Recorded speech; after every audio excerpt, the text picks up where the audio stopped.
नमस्कार विद्यार्थी मित्रांनो. सहाय्यक प्राध्यापक मंगेश गांगुर्डे, मराठा विद्याप्रसारक समाजाचे के.टी.एच.एम. कॉलेज नाशिक, समाजशास्त्र व मानवशास्त्र विभाग. तर आज आपण एम.ए. या वर्गासाठी संशोधन आराखडा म्हणजे काय हे आपण मागच्या तासाला बघितले होते. तर त्याचबरोबर संशोधनाची काही जी आहे, तर ही संशोधनाची उद्दिष्टे आपण बघितली होती. तर त्याच्यामध्ये पहिलं जे उद्दिष्ट सांगितलं होतं, की अध्ययनाचा प्रकार व स्वरूप. त्यानंतर दुसरं जे उद्दिष्ट होतं, तर अध्ययनाचा विषय. त्यानंतर तिसरं उद्दिष्ट होतं माहितीचे स्रोत. त्यानंतर चौथं उद्दिष्ट होतं संशोधनाचे क्षेत्र. त्यानंतर 5वं उद्दिष्ट होतं संशोधन विश्व आणि 6वं होतं ते शेवटचं संकलित माहितीचं विश्लेषण. तर अशा प्रकारे संशोधन आराखडा म्हणजे काय? आणि संशोधन आराखड्याची उद्दिष्टे आपण मागच्या तासाला बघितली. तर यानंतर आज आपण संशोधन आराखड्याची जी वैशिष्ट्ये, तर ही संशोधन आराखड्याची वैशिष्ट्ये आज आपण समजून घेणार आहोत. तर साधारणपणे संशोधन म्हटल्यानंतर, की संशोधन यामध्येच जी एखादी समस्या असेल, तर त्या समस्येबाबत अभ्यास केला जात असतो. म्हणजे की परत-परत त्याबाबत संशोधन केलं जात असतं. तर त्याला साधारणपणे संशोधन असं म्हटलं जात असतं. मग संशोधन करताना याबाबत काही अंदाज बांधले जात असतात. कशाप्रकारे संशोधन करायचं असतं. तर त्याचा जो अंदाजित आराखडा असतो, तर त्याला संशोधन आराखडा असं साधारणपणे म्हटलं जात असतं. तर ते आपण मागच्या तासाला बघितलेच आहेत. तर आज आपण हे संशोधन आराखड्याची जी वैशिष्ट्ये, तर ही वैशिष्ट्ये बघणार आहोत. आता यामध्ये पहिले जे वैशिष्ट्य आहे, तर गृहीत कृत्यांचा आधार. आता संशोधन करताना की प्रत्येक संशोधकाला काहीतरी अंदाज बांधावा लागत असतो. साधारणपणे आरोग्य, की आरोग्य याबाबत लोकांच्या कोणकोणत्या प्रकारच्या समस्या आहे, की आपण बघतो आरोग्य साधारणपणे ती व्यक्ती आजारी का पडते? तर त्याचं आरोग्य जर व्यवस्थित असेल, की त्याच्या आजूबाजूचा परिसर चांगला असेल किंवा स्वच्छता चांगल्या प्रकारची राखली जात असेल, तर साधारणपणे ती त्या व्यक्तीची जी तब्येत असेल, तर ती व्यवस्थित प्रकारे किंवा ज्याला आपण रोगराई म्हणता येईल, तर त्याला कोणत्याही प्रकारचा रोग हा होणार नाही.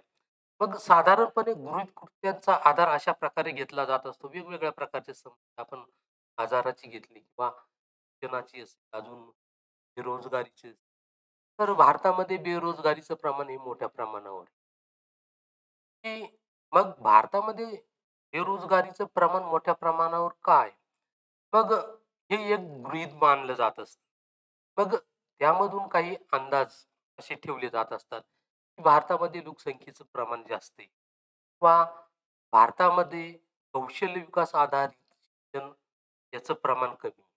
तर अशा प्रकारचे काही गृहीत धरून साधारणपणे हे संशोधन केले जात असतं.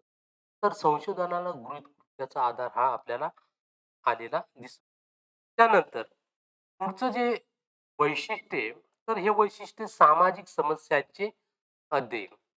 आता साधारणपणे की संशोधन हे तुम्ही कशा प्रकारचे करणार आहात, की रसायनशास्त्र आहे, अजून त्याचबरोबर भौतिकशास्त्र आहे, जीवशास्त्र असेल किंवा साधारणपणे असं म्हणता येईल ज्या प्रकारची नैसर्गिक शास्त्रे, तर ह्या शास्त्रांमध्ये प्रायोगिक पद्धतीने साधारणपणे आपण बघतो हे संशोधन केलं जात असतं. आता प्रायोगिक पद्धतीने संशोधन करताना त्यामध्ये आपल्याला साधारणपणे नियंत्रित प्रयोगशाळा ही निर्माण होत असते किंवा आपण प्रयोगशाळेमध्ये अशा प्रकारचे हे प्रयोग करत असतो. रसायनशास्त्र असेल, जीवशास्त्र असेल, भौतिकशास्त्र. तर सामाजिक समस्यांचं अध्ययन यांची जी प्रयोगशाळा आहे किंवा जी सामाजिक शास्त्र असेल, अर्थशास्त्र असेल, मानसशास्त्र असेल, राज्यशास्त्र असेल किंवा समाजशास्त्र असेल किंवा मानववंशशास्त्र असेल, अशी अनेक प्रकारची जी शास्त्रे, तर ह्या सामाजिक शास्त्रांमध्ये एकतर सामाजिक समस्यांचं अध्ययन करताना ही समस्या व्यक्तीशी संबंधित असते किंवा मग ती समाजाशी संबंधित असलेली. मग साधारणपणे इथे असा विचार करता येईल, सामाजिक समस्यांचं अध्ययन हे फक्त सामाजिक शास्त्रांमध्येच केलं जात असतं. तर पदार्थ विज्ञान असेल तर त्यामध्ये पदार्थांचं काय केलं जात असतं, तर संशोधन केलं जात असतं. तर अशा प्रकारे सांगण्याचा उद्देश काय? सामाजिक समस्यांचं अध्ययन ही या जी सामाजिक शास्त्रे, तर या शास्त्रांमध्ये केलं जात असतं. त्यानंतर पुढचं जे वैशिष्ट्य आहे, वैज्ञानिक पद्धतीचा उपयोग. आता वैज्ञानिक पद्धतीचा उपयोगचा जर विचार केला, तर साधारणपणे ही नैसर्गिक शास्त्रे, या नैसर्गिक शास्त्रांमध्ये आपण वैज्ञानिक पद्धतीचा वापर करत असतो.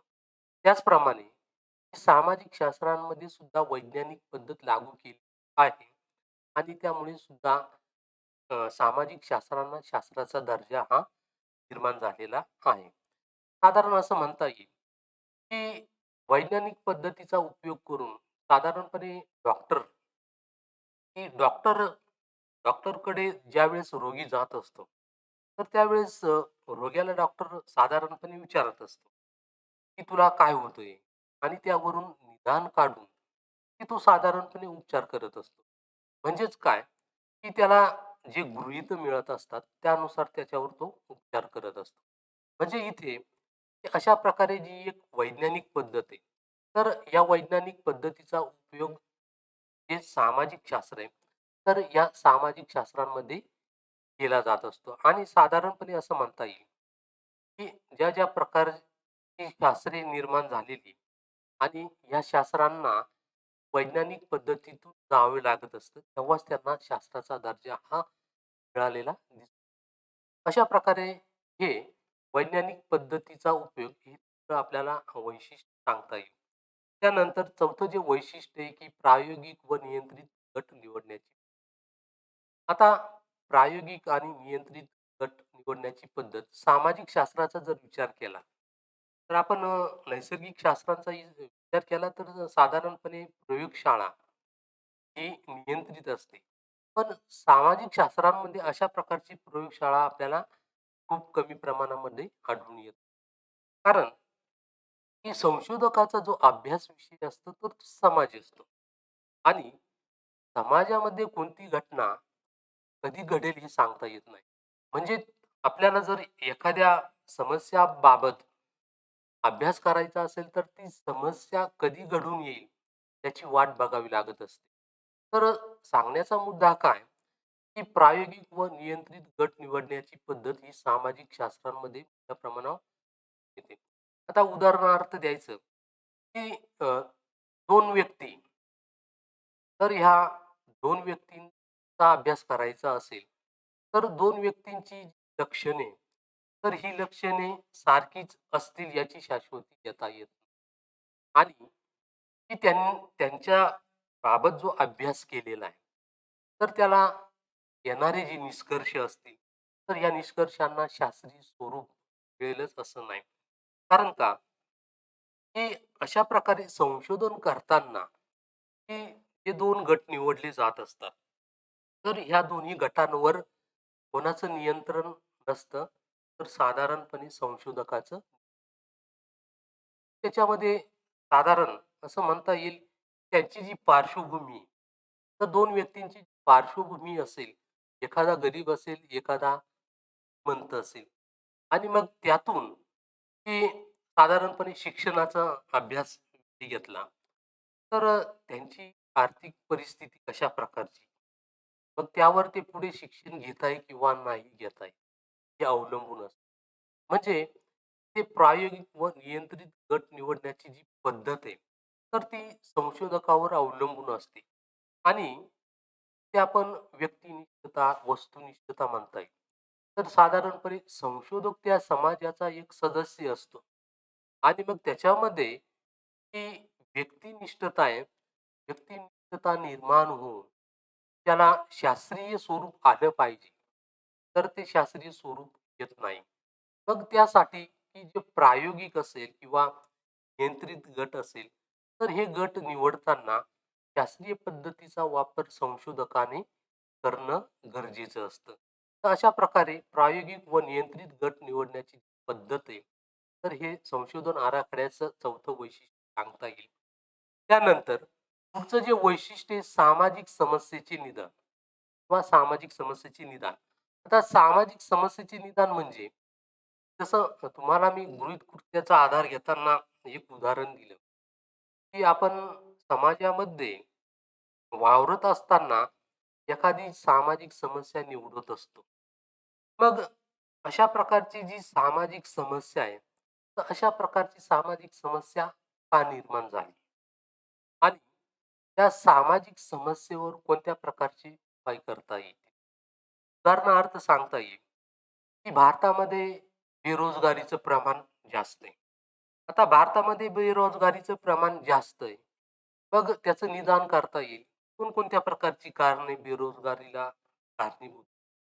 तिथे लोकसंख्येचा प्रश्न, ते कौशल्य आधारित शिक्षण असेल किंवा जिथे आपल्याकडे अ, प्रशिक्षित किंवा ज्याला आपण प्रशिक्षण म्हणता येईल, तर अशा प्रकारचं प्रशिक्षण उपलब्ध नाही. आपल्याकडे पारंपरिक शिक्षण पद्धती किंवा त्यामधून रोजगार निर्माण होईल, अशा प्रकारचं शिक्षण हे भारतामध्ये मोठ्या प्रमाणावर दिलं जात नाही. कमी प्रमाणामध्ये दिलं जातं, की आपल्याकडे बघा, प्रकारचा कालावधी होता त्या त्या ठिकाणी मोठ्या प्रमाणावर अशा प्रकारच्या शिक्षणाला गर्दी असलेली साधारणपणे 1990च्या दशकाचा जर विचार केला, तर या दशकामध्ये साधारणपणे आय-टी-आय किंवा ज्याला आपण औद्योगिक प्रशिक्षण संस्था म्हणता येईल, तर तिथे मोठ्या प्रमाणावर गर्दी होती.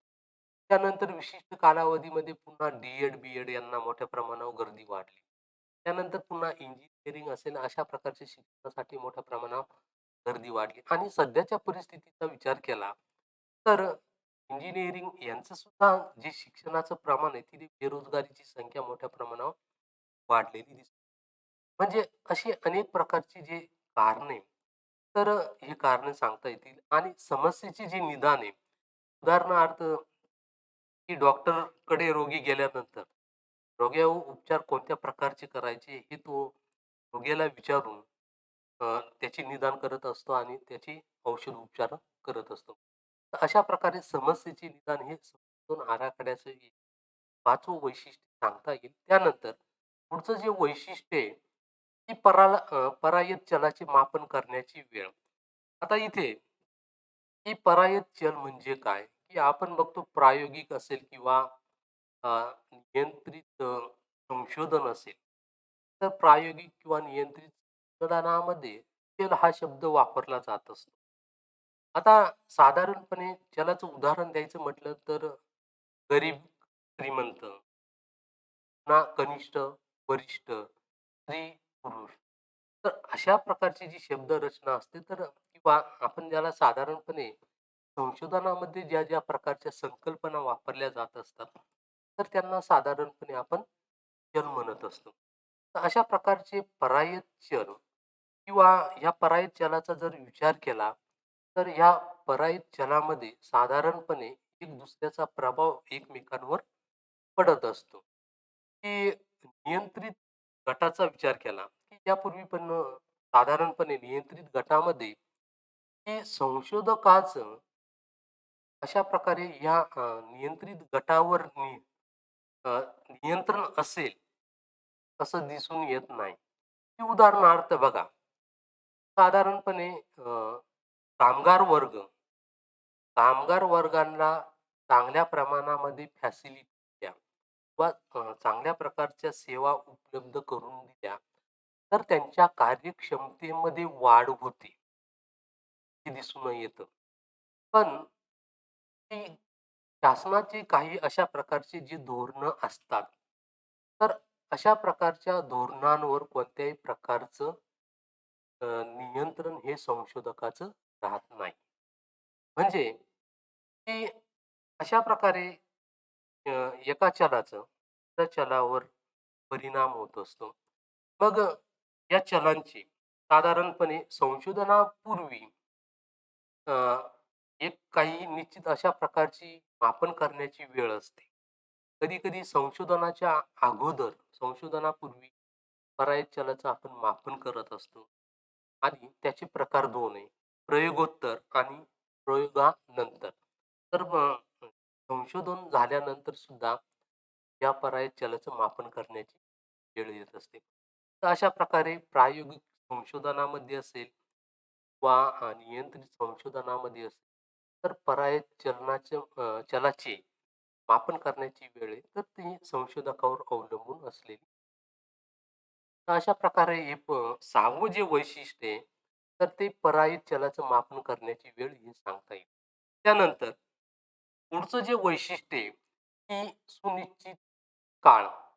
आता इथे सुनिश्चित काळाचा विचार केला, तर हे जे परायत चल आहे, तर हे परायत चल साधारणपणे, की एका चलाचा संबंध हा दुसऱ्या चलाशी असतो.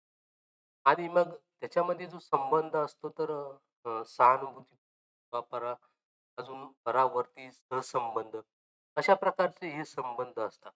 तर हे संबंध निश्चित एका कालावधीसाठी असतात, की साधारणपणे संशोधन समस्या निवडताना संशोधक काय करत असतो, की एखादा निश्चित कालावधी घेत असतो.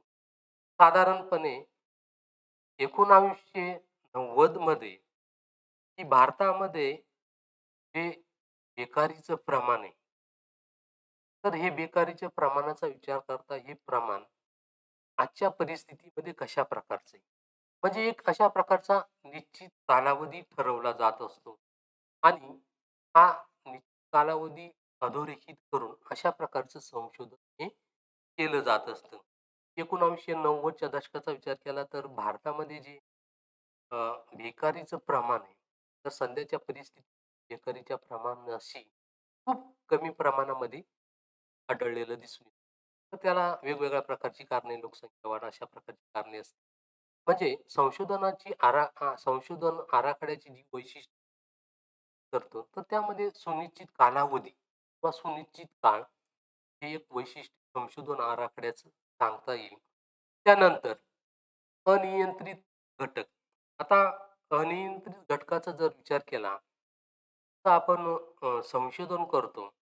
तर साधारणपणे नैसर्गिक शास्त्रे, तर नैसर्गिक शास्त्रांमध्ये प्रयोगशाळा ह्या असतात आणि प्रयोगशाळांवर नियंत्रण हे संशोधक ठेवत असतो आणि त्यामुळे की त्याच्यावर नियंत्रण या संशोधकाचं असतं.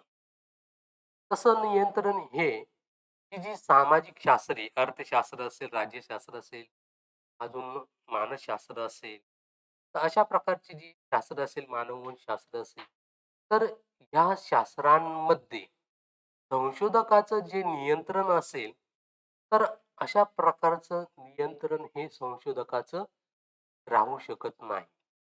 तर साधारणपणे की उदाहरणार्थ जो कामगार वर्ग आहे, कार कामगार वर्गाला, की त्यांच्या कार्यामध्ये किंवा त्यांच्या कामामध्ये कशाप्रकारे वाढ होईल, तर यासाठी जर त्यांना पगार वाढ दिली, काही रकमेपुरती पगार वाढ दिली, तर साधारणपणे ते कामगार वर्ग आनंदाने अशा प्रकारे काम करतील आणि ती त्यांची जी कामाची क्षमता आहे, तर ती वाढलेली दिसून आणि साधारणपणे जरी आपण त्यांना अशा प्रकारे आमिष दाखवलं किंवा प्रलोभून दाखवून त्यांची कार्यक्षमता वाढवली. पण कधी-कधी अशा प्रकारचे जे शासकीय धोरणं असतील, तर या शासकीय धोरणांचा परिणाम या कामगारांवरती होत असतो. आणि मग हे जे शासकीय धोरण आहे, मग हे शासकीय धोरण कामगारांच्या कार्यक्षमतेच्या आड येत असतं.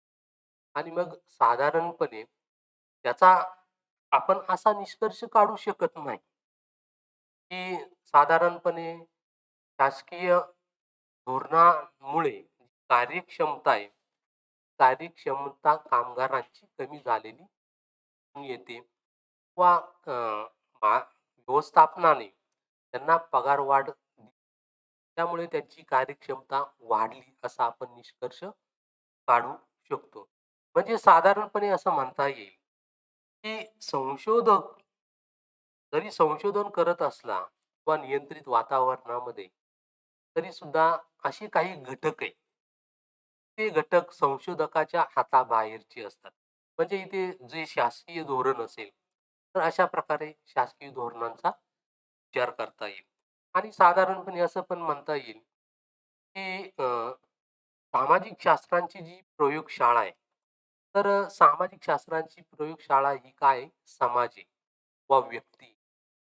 समाज किंवा व्यक्तीवर अशा प्रकारे संशोधक कोणत्याही प्रकारचं नियंत्रण ठेवू शकत नाही किंवा एखाद्या अपघाताचं जरी आपण निरीक्षण करत असोल, तरी ते जे निष्कर्ष आहे आणि दुसऱ्यांदा झालेला अपघात असेल, त्याचे जे निष्कर्ष असतील, तर त्याच्यामध्ये आपल्याला तफावत निर्माण झालेली म्हणजे अशा प्रकारे संशोधकाचं संशोधनावर साधारणपणे आपल्याला नियंत्रण असलेलं दिसतं.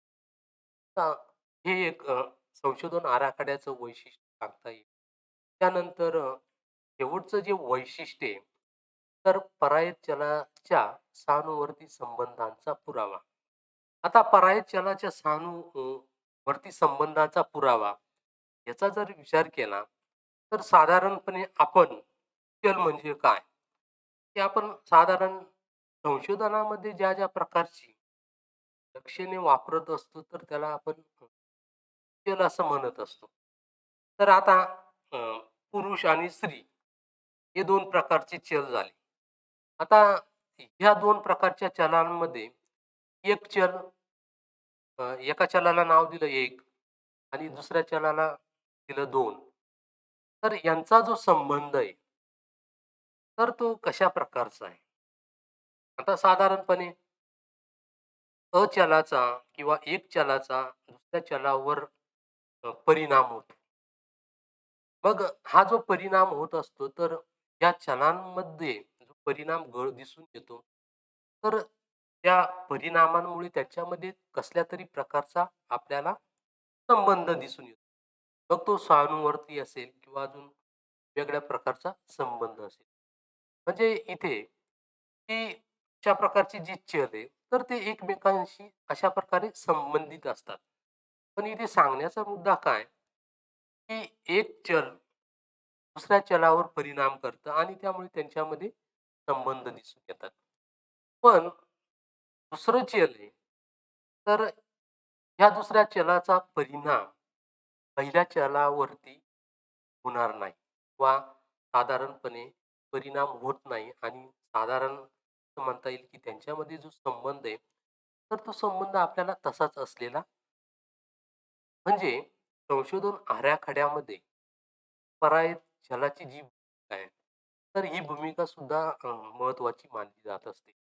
तर अशा प्रकारे संशोधन आराखड्याचं जे वैशिष्ट्य आहे, तर ते शेवटचं वैशिष्ट्य होतं पराय चलाच्या सहानुभूती संबंधांचा पुरावा. तर अशा प्रकारे आपण संशोधन आराखड्याची वैशिष्ट्ये बघितली. तर याच्यावर अशा प्रकारचा प्रश्न विचारता येईल. Google क्लासरूमवरती टाकला तरी चालेल. तर संशोधन आराखड्याची वैशिष्ट्ये सांगा किंवा ज्याला आपण लिहा असं म्हणता येईल. त्यानंतर आज आपण संशोधन आराखड्याची जी वैशिष्ट्ये तर वैशिष्ट्ये समजून घेतली आणि पुढच्या लेक्चरमध्ये आपण संशोधन आराखड्याची जी कार्य असतील, तर ही संशोधन आराखड्याची कार्य बघणार आहोत. ओके. थँक